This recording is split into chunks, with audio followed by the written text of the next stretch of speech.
want to finish up this chapter talking about, this is like my favorite subject on the planet, chord substitution.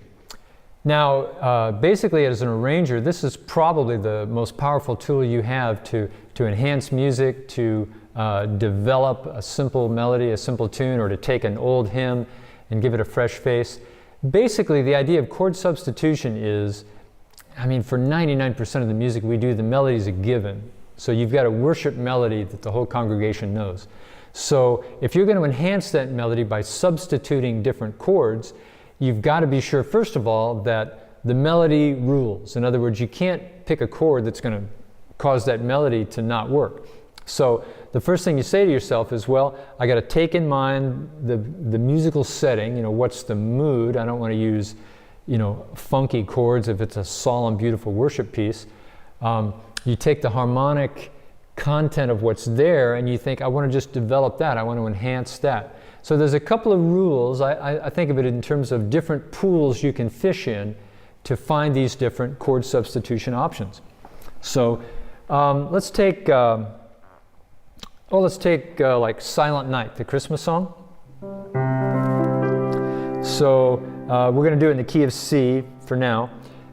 So basically, you look for the key melody note at the place you want to substitute, and you look at what chords you could substitute. So we think of, my first thought is, okay, you've got 2 bars of C there.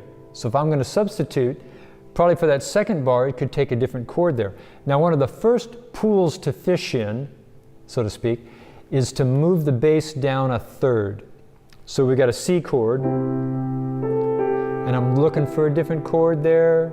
So what happens if you move the bass down a third? Well, that's certainly an option to consider for a substitution chord.